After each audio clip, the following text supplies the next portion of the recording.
지난주에 우리는 귀신에 의해서 죽음 같은 고통을 받았던 아이와 아버지를 예수님께서 회복시켜 주셨던 사건을 함께 살펴보았습니다. 그들은 오랫동안 괴롭힘을 당했죠. 그들은 믿음이 부족했었습니다. 그렇지만 그들은 자신의 영혼을 팔지 않았습니다. 예수님은 그런 그들을 만나 주셨고 또 새 인생을 찾아 주셨습니다. 이 사건을 통해서 우리에게도 소망이 있다 하는 사실을 우리가 살펴보았습니다. 우리가 비록 믿음이 부족하다 할지라도 또 감당하기 어렵다고 여겨지는 그런 일 가운데서 공고한 자리에 있다 할지라도 우리가 주저앉지 않고 주님의 은총을 기다릴 수만 있다면 우리에게 소망이 있다 하는 사실을 살펴보았던 거죠. 그리고 우리가 이 자리에 지금 앉아 있다는 것 자체가 바로 영혼을 팔지 않았다는 증거 중에 하나고 또 우리의 인생에 소망이 있다는 것의 증거가 된다는 것입니다. 오늘은 이제 추수감사주일이죠. 우리 인간은 기념의 동물이라 그렇게 말할 수 있습니다. 우리 아이가 태어나면 100일을 기념하고 또 돌을 기념하고 결혼 기념일을 기념하고 또 각종 날짜들을 만들어서 기억합니다. 또 젊은이들은 만난 지 100일, 100일보다 더 짧게도 기억하죠. 요새는 또 200일, 300일 이런 걸 쓸데없이 헤아리더라고요. 우스운 일이죠.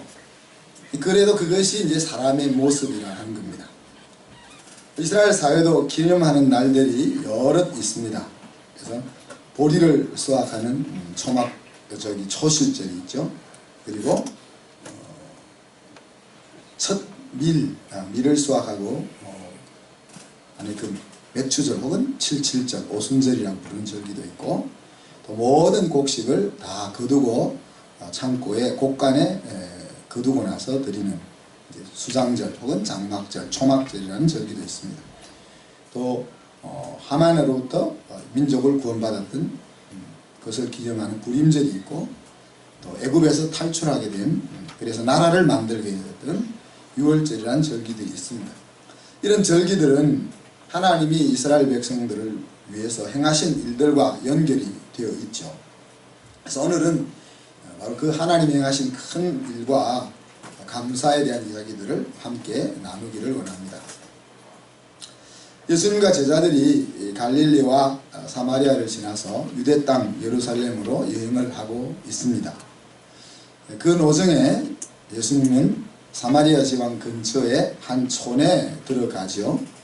이때 10 문둥병자가 멀리서 예수님을 바라보고 있습니다. 이제 여기서 스토리가 만들어지죠. 이 스토리를 통해서 10명의 문둥병자들에게 새로운 인생을 우리 주님께서 선물하시는 이야기입니다.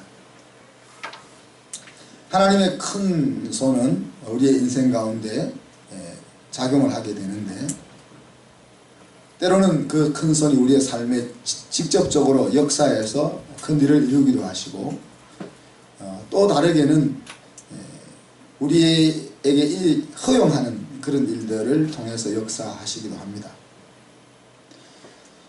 그래서 우연을 가장한 필연이라고 저는 표현을 쓰는데 하나님의 자녀들에게 있어서는 그냥 우연히 이루어지는 것은 없다 그렇게 말할 수 있습니다. 그래서 내 인생에 나도 큰일이라고 여겨지는 일들도 하나님이 하신 일이겠지만은 내 인생에 없었으면 좋겠다 하는 일들도 역시 하나님이 나를 위해서 허용하신 일들이라 하는 시각을 우리가 가져야 한다는 이야기입니다. 10명의 문둥병자들이 큰 소리로 도움을 요청합니다. 선생님, 우리를 긍휼히 여겨 주십시오. 그들은 예수님 근처에 가까이 올 수 없으니까 멀리서 또 그들의 그 간절함이 바로 큰 소리에 담겨서 예수님에게 전달되고 있습니다. 이 10명의 문둥병자들은 치유받고 싶은 사람들이었습니다. 사실 모든 사람들이 거의 같은 생각들을 가질 것입니다. 우리 인생 가운데 찾아와 있는 그 곤고한 자리에서 빨리 벗어나고 싶다 하는 것이 오늘 이 열 문둥병자뿐 아니라 모든 사람의 공통적인 관심사일 것입니다. 사랑하는 성도 여러분, 하나님의 여러 가지 큰 일을 우리가 지금 몇 주째 살펴보고 있는데 이것을 쭉 살펴보면서 우리는 어떤 생각을 가질 수가 있습니까? 우리가 당면하고 있는 그 문제보다 더 큰 일이 있다는 것을 우리가 알 수 있잖아요. 더 중요한 일, 반드시 내 인생에 일어나야 할 일이 있다는 것을 우리가 생각해 볼 수 있습니다. 그렇지만 막상 우리가 오늘 이 열 문둥병자처럼 그 곤고한 현장에 서게 되었을 때는 바로 그 곤고한 자리보다 더 중요한 일이 있고 반드시 일어나야 될 일, 더 큰 일이 있다는 것을 생각하기가 쉽지 않은 거죠. 예수님께서는 그 열 문둥병자를 바라보십니다. 그리고 말씀하십니다. 가서 제사장들에게 너희 몸을 보여라. 열 문둥병자들은 예수님의 그 말씀을 듣고 즉시 제사장들에게 몸을 보이러 가다가 깨끗함을 입었다고 오늘 성경이 말하고 있습니다. 이 열 문둥병자에게는 치유받을 만한 믿음이 있었다고 우리가 생각해 볼 수 있겠죠. 만약에 이들이 믿음이 없었다면 제사장들에게 만나러 갈 수가 없을 것입니다. 제사장들에게 만나러 간다는 것은 자기가 문둥병이 나았다는 것을 보여주고 이제 백성들 사회 속으로 복귀를 허락받기 위해서 찾아가는 것인데 문둥병을 그대로 안고 제사장을 만나러 갈 수는 없었을 것입니다. 주님께서 가서 제사장들에게 보여라 할 때 그들은 주님이 자기들을 낫게 해줄 믿음을 가지고 제사장들을 찾아가고 있는 것입니다.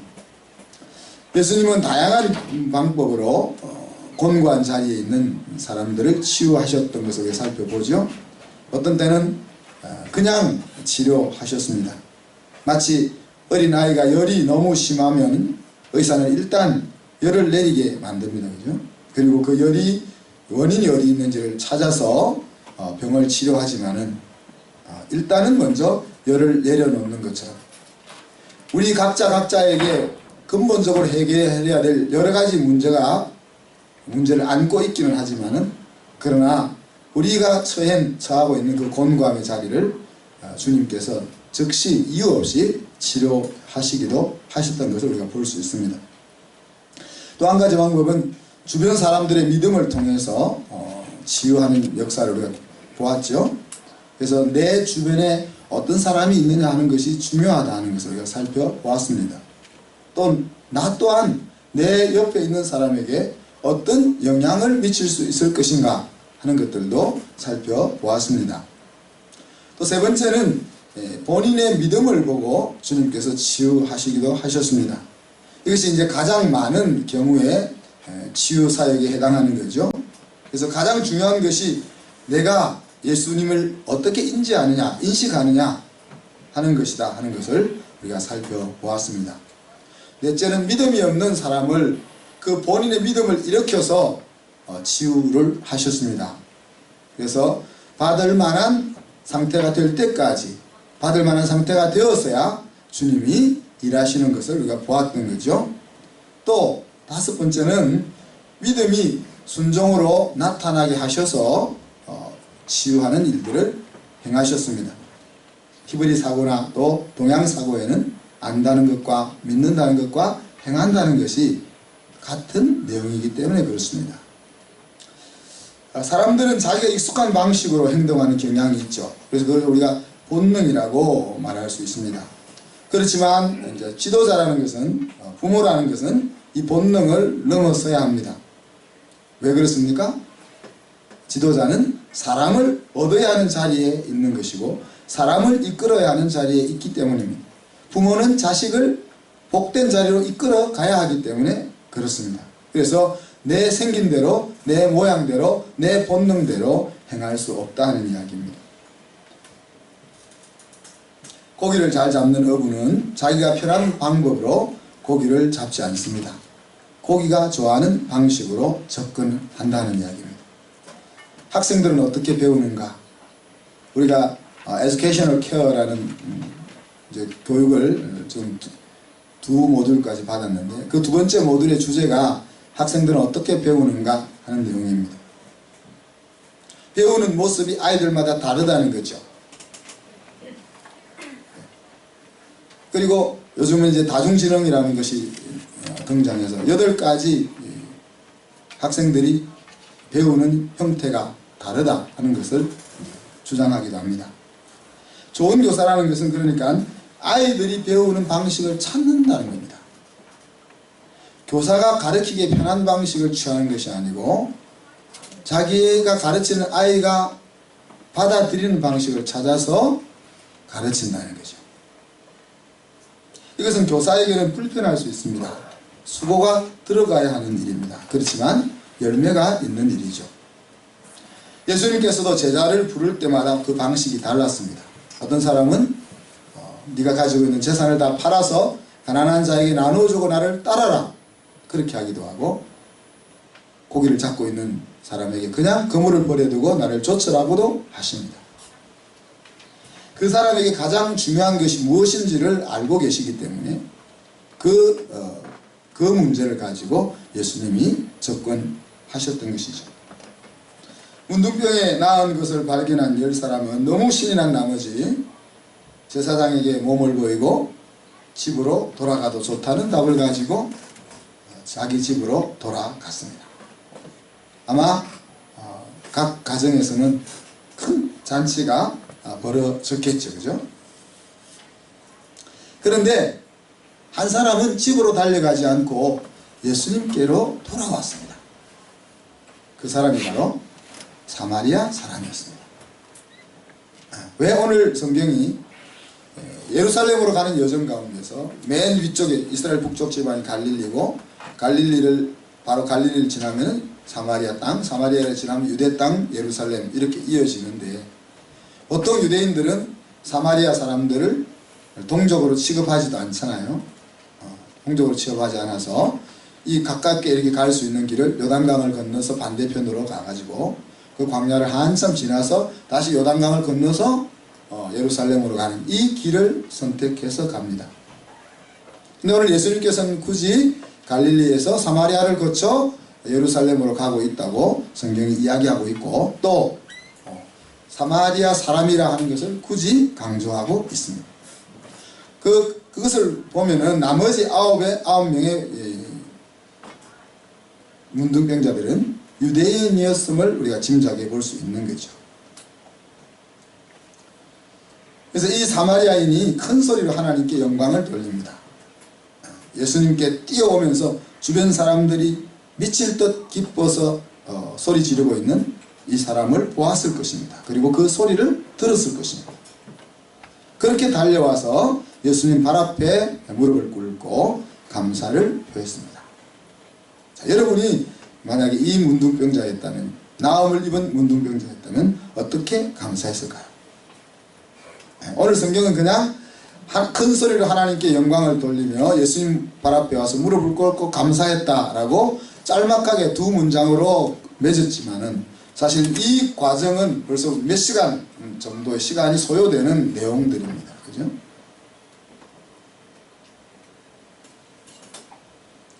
민족의 정통을 지켜왔다는 유대인들에게는 짐승 취급받는 그 사람이 오늘 이 스토리의 주인공으로 등장하고 있는 것입니다. 주님은 그 사마리아인에게 물으신 9은 어디 갔느냐? 이 이방인 외에는 하나님께 영광을 돌리러 돌아온 자가 없느냐? 예수님께서는 이스라엘 사람 9에게서 믿음을 보고 싶으셨을 거죠. 그 이스라엘 사람들은 하나님의 말씀을 맡은 백성들입니다. 하나님의 말씀을 이방인들에게 전달해 줄 사명을 갖고 있는 백성들입니다. 그러니 당연히 주님은 그 말씀을 맡은 백성들에게서 하나님 앞에 영광스러운 삶을 사는 것을 보시고 싶었을 것입니다. 그래서 유대인이 모인 곳이, 모인 회당에 안식일이 되면 주님은 항상 그곳을 찾아가셨고, 그곳에서 말씀을 펼쳐 그들의 의식구조를 바꾸려고 계속 시도했던 것을 알 수가 있습니다. 예수님은 99마리 양을 우리에 두고 잃어버린 한 마리 양을 찾아 나서는 목자라고 자기를 소개합니다. 그리고 그 잃어버린 한 마리 양을 찾았을 때 그 기쁨이 우리 안에 있는 99마리가 주는 기쁨보다 더 크다라고 말씀하셨습니다. 여기서 우리가 기억해야 될 것은 우리 안에 99마리가 하나하나 찾아질 때에도 동일한 기쁨이 없다는 사실입니다. 99마리를 무시하는 것이 아니고 그 99마리가 하나하나 찾아졌던 양들이요. 그들이 찾아질 때마다 주님이 그렇게 기뻐했다는 사실입니다. 예수님은 이 사마리아 사람의 행동을 믿음으로 풀어나가십니다. 19절에 보면은 일어나 가라 내 믿음이 너를 구원하였다. 10명의 문둥병자가 문둥병에서 구원을 받는 것은 대단한 사건이었습니다. 그러나 계속 우리가 언급하는 것처럼 문둥병에서 나은 사람도 결국은 또 병에 걸려 죽든지 아니면 나이가 차서 기운이 지내서 죽든지 그렇게 이 세상에서의 인생을 마감했을 것입니다. 그렇지만 오늘 이 사마리아 사람은 그 육신의 자기가 당면한 문제를 해결받는 것으로 끝나지 않고 그것을 출발점으로 해서 영원한 인생을 찾는 자리까지 나아갔다는 이야기입니다. 바로 눈앞의 문제를 해결받는 그 믿음에서 영원한 인생을 회복하는 믿음으로 성화되게 된 것이다. 문둥병자에게 좋은 일이 일어났습니다. 그러나 이 사마리아인에게는 가장 좋은 일이 일어났다는 사실입니다. 사랑하는 성도 여러분, 앞에 잠깐 언급했지만 추수감사절이라는 절기는 성경 속에는 없습니다.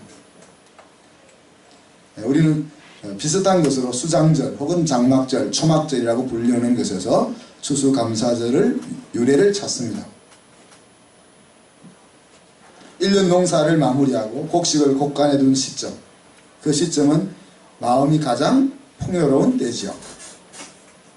40년 동안 장막을 치면서 살아왔던 불안정한 시간들을 돌아보는 시점이 장막절입니다. 우리 장로님께서 자주 엎드리는 찬양이 뭐죠? 지나온 세월 뒤돌아보면 하나님의 은혜 아닌 것이 하나도 없다. 이런 눈을 가지게 되는 것이 사실 은혜죠. 사실 여러분 지나온 시간들을 뒤돌아보면 은혜 아닌 것이 없습니까? 뒤돌아보면 아쉬움과 불평과 원망거리들로 가득할 수도 있습니다. 그렇지 않습니까? 내가 살아왔던 뒤를 돌아보니까 은혜로 보면 은혜지만 다른 시각으로 보면 나에게 왜 이런 일들이, 왜 하필 나에게만,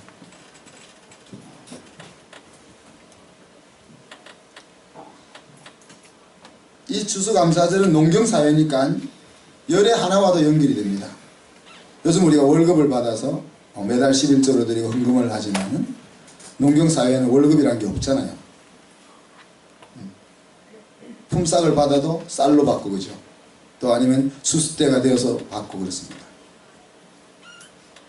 그러니 곡식을 거두고 나서 거둔 곡식을 가지고 하나님 앞에 감사의 제사를 드린다는 것은 바로 하나님이 내 인생을 책임지는 왕이라는 것을 인정하는 구체적인 행동이 된다고 말할 수 있습니다.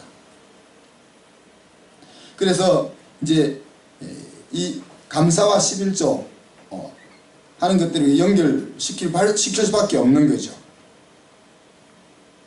우리가 하나님 앞에 헌금을 드린다는 것은 바로 하나님이 내 인생을 책임지시고 앞으로 책임지실 것이고 하나님이 내 인생의 주인이고 왕이라 하는 것을 표현하는 것입니다. 우리의 헌금을 통해서 교회가 운영되고 또 우리의 헌금을 통해서 선교를 하기 위해서 하나님 앞에 드리는 것이 아니고 하나님이 내 인생의 왕이라는 것을 표하기 위해서 헌금을 드리는 겁니다. 저는 제 이야기에서 안 됐습니다만은 수수감사절이 되면은 그날 그냥 사례를 하나님 앞에 다 드려버립니다. 여러분은 그렇게 하면 안 됩니다. 그럴 필요도 없고 매달 11조를 통해서 그렇게 살고 있으니까. 그래서 이제 제가 처음 예수를 믿고 젊은 시절에 하나님과 했던 약속입니다. 하나님이 내 인생의 왕이라는 것을 나는 그렇게 표현하면서 산다는 거예요. 그리고 하나님은 그런 내 인생에 있어서 물질로 어려움을 한 번도 당하지 않게 이끌어 주셨습니다. 물론 우리가 어려움을 당치 않기 위해서 하나님 앞에 드리는 것 자체는 좋지 않다고 생각합니다.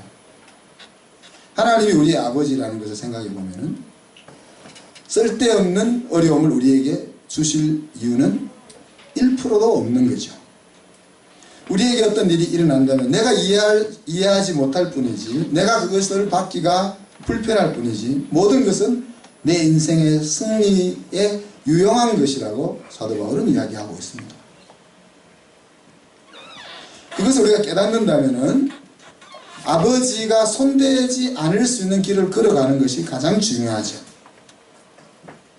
그래서 우리의 인생에 있어서 수많은 영역들 가운데 내가 먼저 하나님 앞에 하나님을 내 인생의 주인으로 받아들이고 그 길로 발을 내디디면은 쓸데없는이라고 이제 우리 생각은 그런 어려움을 겪지 않을 수 있다는 이야기입니다.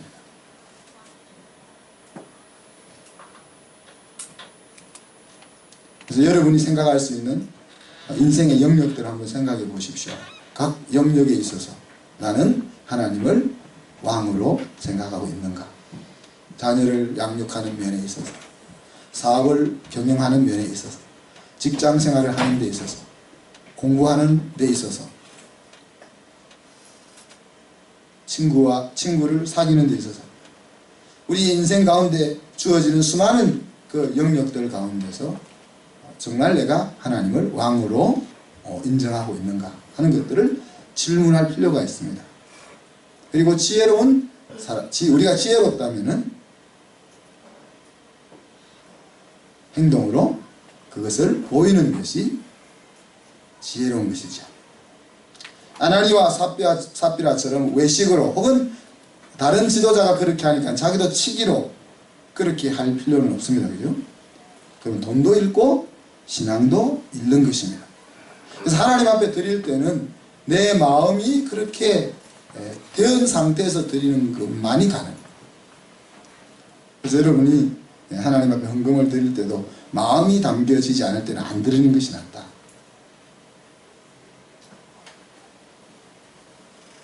가장 세속적으로 보이는 돈이 사실은 가장 신앙적인 것입니다.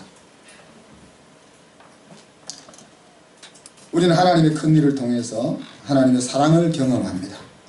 그리고 하나님의 사랑을 경험하게 되면 그것은 우리가 하나님을 향한 믿음이 더 정진되어지죠. 그리고는 우리의 믿음을 오늘 이 사마리아 사람처럼 감사로 표현하게 된다는 거죠.